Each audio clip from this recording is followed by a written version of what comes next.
What is up, guys? This is Joseph Fiscaletti. And this is Vic Ruiz. And we're talking today and have our informative podcast on the topic of the Jacobean drama. Yes, drama. All right. Just jumping right into it, I guess the first thing we're going to talk about is the origins of the era and why it's called that, and the origins of theater. Mm-hmm. And I guess it starts off with the reality of the situation is these eras in England are just based off of the ruler's name. So hence being Jacobean, James I, James VI of Scotland, Mother Mary, Queen of Scots, and that which relates to their relation. Elizabeth I was obviously the daughter of Henry V, and she had no children, and it went to the next male heir, and surprisingly, the great grandchild of Henry V's of Henry VIII's sister was the James VI of Scotland, and he was the first. And this is a significant era in England's history, because it's the first time where they're actually known as, where they unify as the United Kingdom, with the unifications of Scotland and England. And just another side note with their family trees, at this time with the royal family, the English royal family, they have some kind of blood connections to, at this point, mainly all the other royal factions that are mainly taught in history in Europe, with some kind of relative to Spain, France, the creations of alliances, money, trading back and forth. But the relationships to theater is, in the previous time we just gotten into theater, and we just come out of the Elizabethan era, and the transition from Elizabethan era and to the Jacobean era, there's very slight differences, but they are very significant differences. And it's just that it's the Elizabethan type of drama, just dragged out.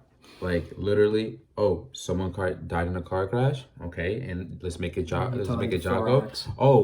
He got rammed over with a whole Mack tractor, or an 18-wheeler, and he was decapitated. Just dragging it for no reason. And bringing things like Elizabethan era, one thing is that it influences the heavy influence of religion on this time. Elizabeth, and like any other time in history, this is another time where religion conflicts involve mass murders, deaths, and fires and other things for no specific reason. And hey, you're Catholic? Yeah, you're Catholic? Oh, I don't like you. And we all know that Elizabeth I's father, King Henry VIII, he separated from the Church of England, from the Catholic Church, to make his own church, because he just wanted a divorce, because he apparently couldn't get it up enough to make a son for himself. Oh, he could get it up. It's just that, All right, whatever. Yeah. His boys can't swim. Exactly. Anyway, Elizabeth goes on, and she's the same thing there. And we've learned in class that this is a time period where people are in the closet Catholics, but at the time of actually when the new rule comes back, people are no longer in the closet Catholics. They're more or less fully Anglicans. And the big crappy group during this time is the Puritans, that are causing a lot of trouble in England, is because they're trying to practice their things. And during this is one of the things that's significant about the differences between Elizabethan era and Jacobean era is, in the Elizabethan era, we all know that the theaters themselves had to be built on the outskirts of town, because theater was looked at as unreligious in the Puritans' eyes, and they didn't allow it inside a theater. And this is one of the other big things about the differences. Elizabeth was, and we all know, we had topics of how the Henriade is kind of is Shakespeare sucking up a little bit to Elizabeth, because who supplies these plays, who's going to these plays, who's making sure they're on.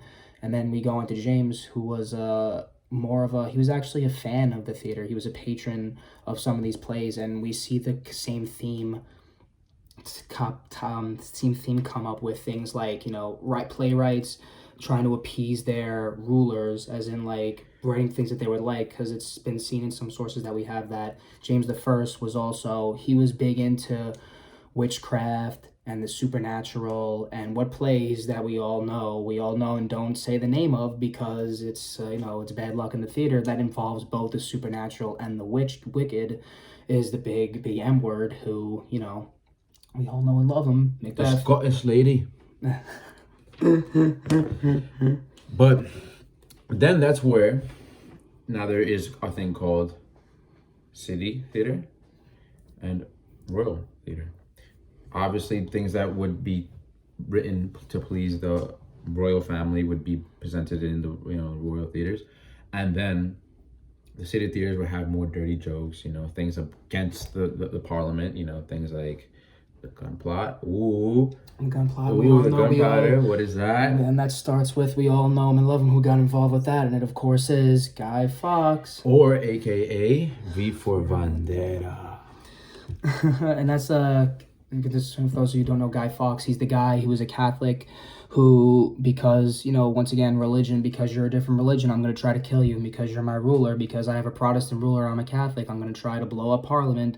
And that, you know, that didn't work out for them. So, and this just happens within the second year of James's reign. He was sworn in November, I think it was November of 1603, and then they tried to blow him up in November 5th, 1605.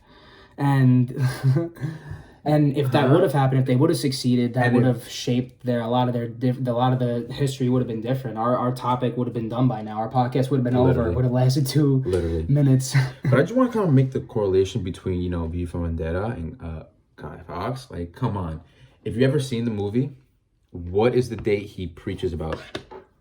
That's all I gotta say. That's all I gotta say. November. He said it. Fuck. All right.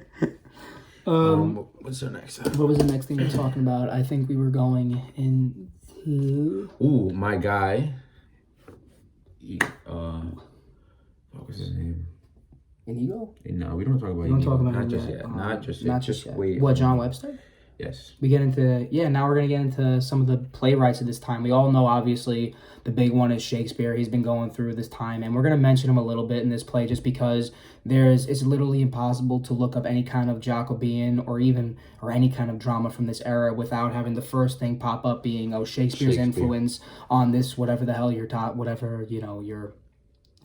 about. But other playwrights that we have from this era are a bunch of guys. We have guys like Thomas Middleton, which sounds a little kind of like Thomas Hiddleston, you know, the actor. Mm-hmm. But, you know, and then we have John Fletcher, we have Francis Benoit, John Ford, Thomas Haywood, and we have Thomas Dekker. We also have one of the playwrights that we're going to be talking about his plays in this podcast is John Webster, who wrote about The White Devil, which we discussed in our class, and also The Duchess of Malfi, which is one of the most popular plays of this time period. And also we're also going to be talking a little bit about the play The Changeling, and this is kind of how all these plays kind of correlate with each other, and that the themes of the Jacobean era, and this is another one of those things that are different, the slight differences between Elizabethan and Jacobean era. It's how like the slight change in topics, how Elizabethan they're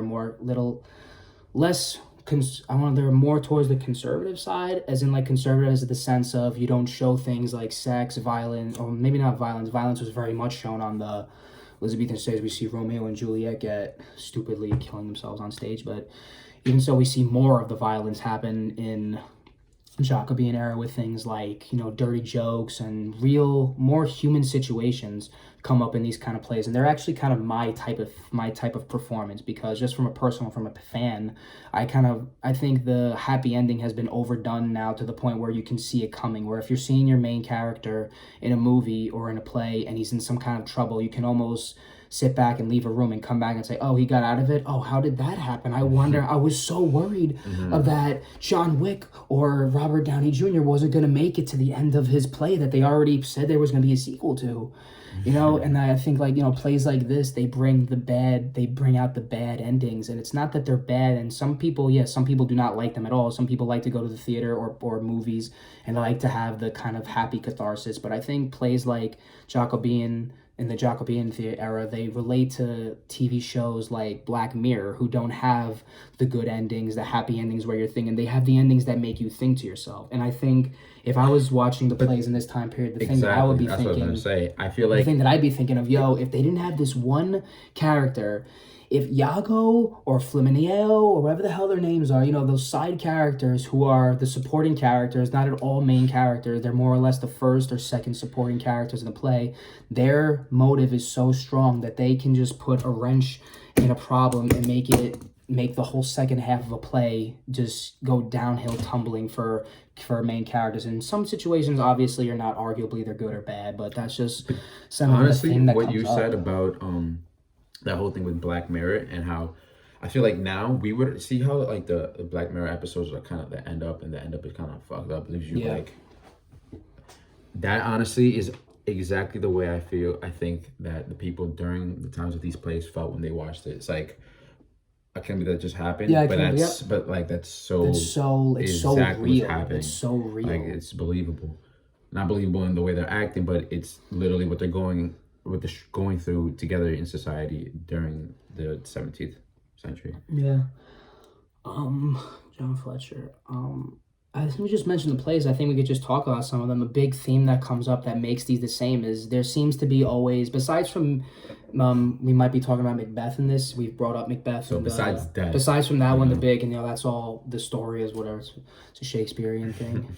And then we have plays like The Duchess of Malfi, The Changeling, and The White Devil. They all have some kind of, there's a love interest and there's a conflict, whether it's and a lot of the times we see the conflict being as in their different social statuses. And, there are also books and novels written from and it's funny because a lot of these time periods, they're all from Italy and Spain. They're just like two lovers who love each other. They're young, they can't be together, whether it's from the girl or the guy is from a wealthier house. Where Shakespeare got Romeo and Juliet from. Yeah, right? You threw me off for a second.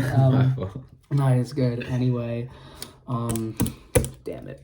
Yeah, so, you have lovers who can't be there, and, these things relate to books like The Rock of Gibraltar, which is about, I don't know if you know about the book, it's about a woman and a guy, they're of different religions, and they can't be together. So there's books, there are stories like this that are interesting, and it's funny how the patrons of this theater in this time thought that it was interesting, especially how since 30 or something, like right before James became king, it wasn't looked at good to go to the theater. And then all of a sudden in the Jacobean era, theater becomes more popular. It becomes more of a social event where people actually are going to, and they're enjoying it, and it's a part of their daily lives before the English Civil War down the road, and theaters are shut down for some odd years before they get reopened again later on. But anyway, before all that, we lead into one of the big changes that happens in this time period, I think, is like the introduction of design itself, Which brings us up to Inigo Jones. Inigo Jones. Ooh, yo, remind me, I think we should probably go over the theaters. Yeah, I was gonna bring that up I'm gonna bring that up with him right now. So okay. I'm talking about like add a little segment even after this podcast because once we send it to the professor. Anyways, with Inigo Jones, he was actually born in the UK. He was born and he had his education in Italy. He's from Italy and Rome, and he did his education from 1613 to 1614, and he was influenced by Italian architect Andrea Palladio. And besides from being an incredible set designer and a painter and a costume designer, painter, and all these things that had to do with the actual theater aspect of it, Inigo Jones was very famously an architecture himself. And some of the big things that he built actually a lot of things for England, some of them being just the Queen's House, which was built from 1616 to 1619. Then you have the Banqueting House, which was burnt down, and then they rebuilt it, and it was finished in 1622. And we have some slides for you guys to know exactly what we're talking about. There's a lot of, you can see the influence, not just on the Italian aspect of his design and his work, but you can also see the similarity in the way they're designing. Like the Queen's House and the banquet, especially with the exterior, the banqueting house, especially with the exteriors of the exteriors, but even interior, you could still see like you can see the specific thing, but more on the outside. To be honest, yeah, you're right. And with this Inigo Jones, because, and this is something that's interesting that I personally didn't know before this, that, in the Elizabethan time, they didn't have there was no any design, anything. You're wearing the clothes. You're wearing the clothes. Like if we were to do Shakespeare if we were to kind of do like say Shakespeare in the Park, if we were to do true Shakespeare in the Park, let's do it like the way he would have done it. We're like, okay, let's just show up in whatever clothes we have, and that's just what they did. And the set was just based off of what the theater was. And bringing up the theaters, we have theaters like the Globe Theater, and I think you brought up before the Red Bull Theater that you want to talk about a little bit. Yeah. No, well I still kind of want to look more into that, but didn't he also do the Garden Theater? The Covent Garden, yeah, I think he built the Covent Garden. He did, right? I think he built it. Oh, he built it? I think so. I think I read something that one of the things he built was that. I could be 100% wrong though. I thought it was like his architecture was like the Garden Theater was built because of his type of architecture. I didn't think it was actually him. I think they just stole his architecture ideas. Oh, But we'll look we can into that. figure that Yeah, out. we'll look But into that. also with Inigo Jones, we have the combination of him and Ben Johnson. But besides from before we even get into that, you know, when you add things for me personally as a performer, when I get added into the actual set and I feel like I see the scenery around me, not just being on stage, and when I in the costume, when I'm in that costume of whatever character I'm playing. Nah, And yeah. I'm in the makeup or the hair, whatever it is, I feel like every bit of it just helps me as Oh, an yeah. actor, as a performer, course. get into the Most character. definitely. And it also as an audience member, for you to like visually to just, and this is what, oh, this is just, you know, as something that happens progression over time, it just gets better and better of us Of course. believing the That's anything, to world be that's honest. going on. And that's a big thing that changes on here with the influence of Inigo. You know, he brings in Brings life. the scenery, he brings think in it brings moving life. scenery. He's the father of, I think color, to be honest, more colorful clothing. yeah. And it brings up like, you know, with these also sets of designs, you know, I mean, we don't have light design yet, but it means that it's coming along because we all know during this time period that the light design is literally just from either just, you know, you either light a candle or just the light of the sun, which is, you know, the weird reason why all these theaters have, you know, open roofs and things in there. Which Joe was like so. I was so, I don't know, I was why? confused about that for a while. I just didn't understand the point of putting it. You can't do business in the wintertime. Why even do that? That's just. And it's not like it doesn't get cold in England. God knows it's fucking. It's always fucking. It doesn't matter. But oh, but wait, now excuse me for my language. No, wait, now we're all adults. We've been cursing a little bit back and forth, but we gotta edit that out. Maybe.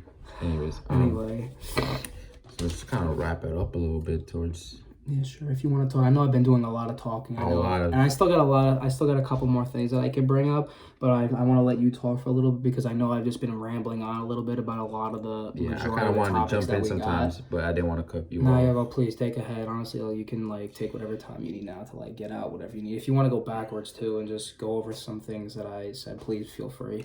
Yeah, no, I mean, I kind of want to talk a little bit more. Should we talk about the English Civil War? I think we should wrap up with that. That should be the last thing we talk about.